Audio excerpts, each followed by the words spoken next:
Dr. Jean-Paul Lai. I'm a vet at the Animal Recovery Center. I've been in practice for 40 years. And over this time, I have a keen interest in nutrition. I have a diploma in clinical nutrition. And most of my pets that come to see me, our approach is a holistic approach. That means we use integrative methods of introducing diet, supplementation, other forms of therapy, combining it together with allopathic medicine. Now, over the years, one of the things that we found, to the ignorance of most people, is that water is the most neglected nutrient. It makes up approximately more than 70% of our total body mass. And in fact, in some organs, it's higher. Now, water is a very important nutrient. It's a delivery system. The food is dissolved into it. Medicine is dissolved into it. The salts, the vitamins, the nutrients are all dissolved into it. And water carries it into the body through the organs, through the cells, in order for the body to metabolize it and use it. Now, however, very little is actually said about water. And it is probably one of those most neglected nutrients today. And even in the veterinary school, we're never taught about nutrition to any degree other than basic nutrition. And water is only given a very brief mention. Now, I believe that water is the most important component when treating a disease. Many companies have tried to use ways of altering the pH of the body. Instead of using water, they've been adding addition of salts, chemicals, because many diseases are caused by acidic conditions, and these diseases manifest themselves as bladder stones, infection, acidosis, difficulties in metabolizing nutrients. And water is one of the ways in which we can control this. Now, how does it work? Now, water in its normal state, it's actually not neutral. Most water in the wild, in the mountains and all that, are usually alkaline. Now, however, in the body, the water in the body is usually at a more or less neutral pH in the resting state, in a non-disease state. But there is no such thing as an animal that doesn't move. An animal needs to, and they have disease, they are stressed, we stress them with diet as well. Nowadays, very few people feed them fresh food. They're eating a whole range of commercial diet. This produces acidosis. Every time there's inflammation in your body, you produce acid. Every time you eat highly processed food, you produce acid.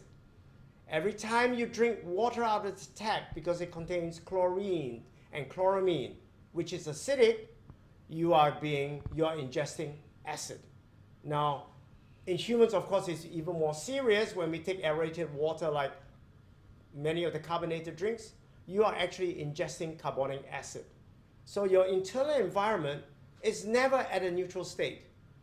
We should be, by all intents and purposes in the living organism, we should be slightly alkaline. And ingestion of alkaline water, I'm going to talk about alkaline water, helps to neutralize all the acidity that we are producing in the normal modern world, given our diet, our stress levels and all that, because stress causes inflammation that produces acid. We should be neutralizing that through the ingestion of alkaline water. We are not talking about addition of anything else into the water to make it alkaline. You can add salts like sodium bicarbonate to make it more alkaline, but we actually don't need the extra sodium. For many of us, we're ingesting too much sodium already. And we need to sometimes conditions which a bit of acidity will help, such as in cats that produce struvite stones, we add ammonium chloride, but that alone can actually cause some problems. So we can do it naturally through water. How do we do this? The process is actually very simple. We ionize water. We've heard of ionization of air. When we ionize air, you ionize the oxygen, you produce a free radical called O3, which is ozone. It deodorizes, that does a lot of things. When any particle, any molecule is ionized, it becomes reactive. So what happens when you actually ionize water? When you ionize water, water is H2O. When you ionize water, you are producing a lot more hydroxyl ions, and that will give you alkalinity. Or you can produce a lot more acid, and it gives you acidity. Every time you ionize water, you will divide the water into two parts. On one side of the electrolysis plate is an ionizing plate. You will develop alkalinity, and on the other side, obviously, to balance it off, you have acidity. So you can choose which part of the water you want to drink. So in conditions of, like this dog is suffering from acute autoimmune disease, he's very, very acidic. We need to give him alkaline water. In fact, alkaline water constitutes probably 90% of our treatment. Of all the water we should be giving an animal, except for cats that need a little bit of acidity when they produce sand, stones in the bladder, we give them a little bit of acid water. But primarily, generally, all conditions do better when you alkalinize the water, because that will neutralize the destructive effects of acid. Now, on the other hand, besides disease, absorption of nutrients into the cell and carrying of waste products out of the cell, they go through not a passive, not through tiny pores. It's actually an active action by the cell membrane.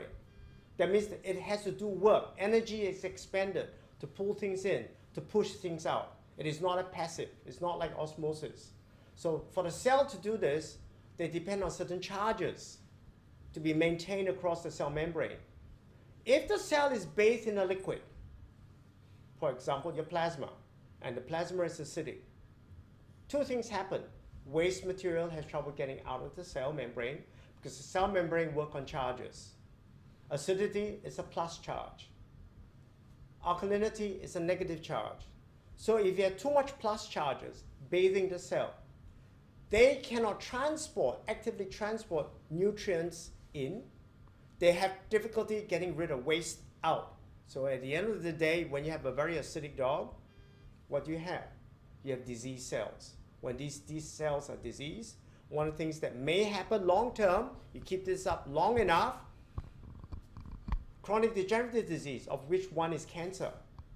And we see that all the time.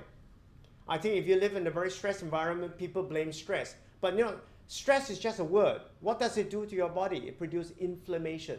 So what does inflammation do? It produces acidity. So you need to have some way of getting rid of it.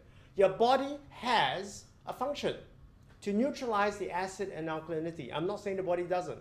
But these reserves in the body, which are called buffers, are used up very fast in a chronic situation. If one day you drink too much aerated water, you produce too much acid, your body can take care of it. But if you drink aerated water every day, 24/7, your body runs out of steam. If you're stressed every day, 24/7, you're producing a lot of acid, your body runs out of steam. And this is called oxidative stress. When you develop oxidative stress, your body is very acidic. And the other thing that we can use alkaline water for is to wash the animal. So more normally in a very in a normal skin is very oily, is slightly acidic. When it gets infected, it gets slightly alkaline. But most of the time, it's good to wash the skin with a range between 6.5 to about 7 and 8 to help the body maintain a smooth outer coat, open up your pores, cleanse the debris off. Because why are we getting very acidic skin? Comes from the air. Every time it rains, you heard of acid rain? Well, that's all over your body, you know. That's why after you wash the dog with normal tap water, there's a smell. That smell is caused by acid working on the skin, working on all the organs, on the oil glands, all of that, and that gives you the smell. If you use an alkaline, a slightly alkaline water, you don't get that smell. Skin feels better. If you have a shower with tap water sometimes, your skin becomes very dry after that and it feels very uncomfortable. But if you were to go and bathe in a spa, a natural spring, which is alkaline, you feel much better. That's what spas are. They're alkaline springs. So we take that technology, that understanding, we apply to health. It is a science. It is not a supposition. These things can all be measured. You can measure the oxidative, the oxidative potential of water. You can measure the pH of water. All these you can measure today. There are many instruments like this. You can measure. You can take a pH meter. You can measure anything that you're drinking. You can measure out of the tap, and you realize you're not drinking neutral stuff. So we took that and applied it to our animals, and we found, years ago we've been doing this, that these animals, they do much better. The recovery is faster. Hydration is faster. Hydration is where you put fluid into the skin orally or intravenously. So when we give them drips, we always use Hartmann's, which has a buffer in there. We never give them plain water. Use Hartmann's. We then put salts in there. But there's always something that acts as a buffer. It's slightly alkaline. When animals are very ill or dehydrated, you want to hydrate them quickly. Alkaline water between 8.5 to 9.5. They soak it up a lot faster than if you were to give them water out of the tap. Because of the ionic charge on the water, it goes through the pores, goes through the gastrointestinal tract a lot faster. They travel through your system a lot faster. It calms your inflamed cells a lot quicker. If you can suck out all the rubbish, all the waste product out of the cell recovers faster. This is actually physiology. It is cellular chemistry. It is a fact. We live with that, but we don't pay attention to that. It's a bit of a dilemma. It's a dichotomy. You drive a car. If you own a Mercedes-Benz, you will never go up the petrol station and put 92 into it. You put the best, you put super into it. But when we drink and eat, we never ask ourselves what's going in here. That I don't understand. Your body is the most sacred vessel. It's more sacred than your car. And yet we don't pay attention to that. So I think it's about time that scientists like me, practitioners like myself, highlight these. I think there are not many people talking about it. We talk about supplements, we talk about food, we talk about proteins, we talk about everything else except water.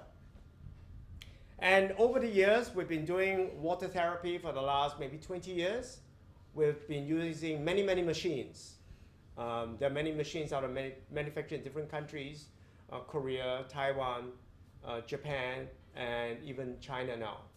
But the only machine that we found that give us consistent pH readings over a long period of time is actually this machine called Kangen. We were using other machines. We did the litmus test, or we do a pH meter test. We found that within 2 days, 4 days, sometimes some machine might last a week, the pH level changes very fast.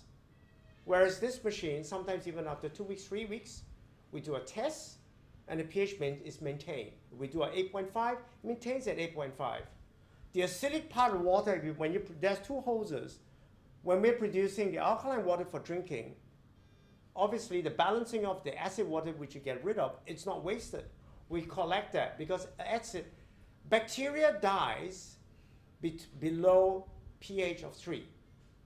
You can use pH 2.5 water, which will come out this end, to clean your floors.